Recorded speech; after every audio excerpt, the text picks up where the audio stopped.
দুনিয়ার কোনো চাকচিক্য রং তামাশা, দুনিয়ার কোনো এগুলো আল্লাহ তাআলার কাছে কোনো মূল্য নেই। আম্মা মান থাকুলাত মাওয়াজিনু ফাহুয়া ফি ঈশাতির রাদিয়া ওয়া আম্মা মান খাফফাত মাওয়াজিনু ফাউম্মুহু হাবিয়া। আর যার নেকের পাল্লা হালকা হয়ে যাবে তার জন্য জাহান্নাম, তার জন্য হাবিয়া। গুনাহ থাকবে, গুনাহ থাকবে। গুনাহ ছাড়া মানুষ জান্নাতেও যেতে পারবে না। গুনাহ থাকবে। পৃথিবীর কেউ নেই যার গুনাহ নেই। আল্লাহ রসুল বলছেন কুল্লু বানি আদম খাত্তা, প্রত্যেকটা বনি আদম ভুল করে, ভুলের মধ্যে আছে। কুল্লুকুম খাত্তা, তোমরা প্রত্যেকে ভুলের মধ্যে আছো। অখয়রুল খাত্তাইনা তাওয়াবুন, সব থেকে উত্তম ভুলকারী সে ব্যক্তি যে ব্যক্তি তওবা করে। সুবহানাল্লাহ। আল্লাহ তাআলা বলছেন যে নেকের পাল্লা যার ভারী হবে সে কি কামিয়াব। তার মানে কি, গুনাহ থাকবে কিন্তু গুনার থেকে নেকি একটু বেশি হবে। সুবহানাল্লাহ। গুনাহ আপনার থাকবে, আপনি গুনাহ ছাড়া উঠবেন কিভাবে? আপনি তো মানুষ, আপনি তো গুনাহ করেন, কিন্তু আমাদের গুনার সাথে সাথে নেকি করা। গুনাহ হয়ে গেছে তওবা পড়া, বেশি বেশি আল্লাহর জিকির করা। আল্লাহু আকবার কাবীরা ওয়ালহামদুলিল্লাহি কাসীরা সুবহানাল্লাহি বুকরাতাম ওয়া আসীলা ইয়া রাব্বি লাকাল হামদ কামা ইয়ানবাগি লিজালালি ওয়াজহিক ওয়া আযীমি সুলতানিক। আল্লাহ রাসূল বলছেন মিজানের পাল্লা ভারী হয় এমন দুটো শব্দ আমি তোমাদেরকে শিখাচ্ছি, সুবহানাল্লাহি ওয়া বিহামদিহি সুবহানাল্লাহিল আযীম। গুনাহ করে ফেলেছেন, সুবহানাল্লাহি ওয়া বিহামদি সুবহানাল্লাহিল আযীম। পাল্লা ভারী হচ্ছে, আবার পড়ছেন, আবার ভারী হচ্ছে, আবার পড়ছেন, আবার ভারী হচ্ছে। আল্লাহ রসুল বলছেন,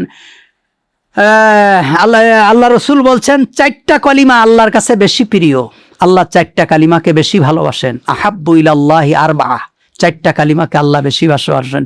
সুবহানাল্লাহ ওয়ালহামদুলিল্লাহ ওয়ালা ইলাহা ইল্লাল্লাহু আল্লাহু আকবার। এই চারটা কালিমা আল্লাহ রসুল বলছেন তুমি সব সময় জিকির করে তোমার জিহ্বাকে ভিজা রাখো, কারণ জিকির যার জিহ্বা আর্দ্র থাকবে, ভিজা থাকবে, মৃত্যুর সময় তার কালিমা নসিব হবে।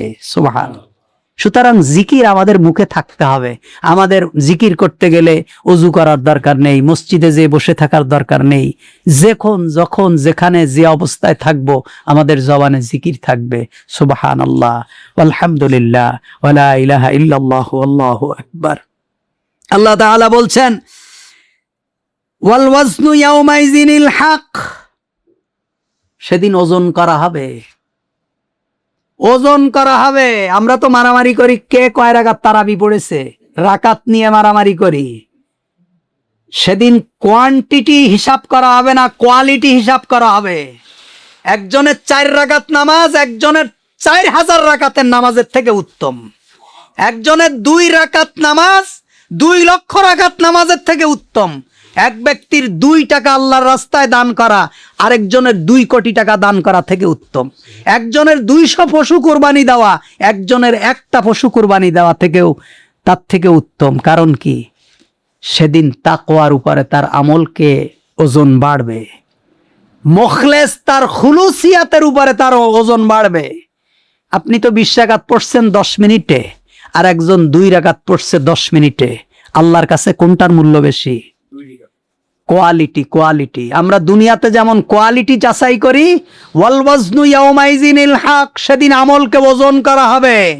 আল্লাহ বলছেন আল্লাযী খালাকাল মাউতা ওয়াল হায়াতা লিয়াবলুয়াকুম আইয়ুকুম আহসানু আমালা। তোমাদের মধ্যে উত্তম আমলকারী কে, নাকি আকসারু আমালা, বেশি আমলকারী কে? বেশি না উত্তম? উত্তম। আমরা তো বেশি নিয়ে মারামারি করি। 8 রাকাত আর 20 রাকাত নিয়ে মসজিদ আলাদা হয়ে গেছে, ইমাম সাহেবরে শহীদ করে ফেলেছে পিটায়ে। কেন? কারণ কি, উত্তম না। আমাদের কাছে দরকার হলো কোয়ালিটি না কোয়ান্টিটি। কে কত বেশি পড়বে, কে কত বেশি পড়তে পারে, কিন্তু উত্তম না। এজন্য আমাদের আমলকে সুন্দর করা ভাই আমার,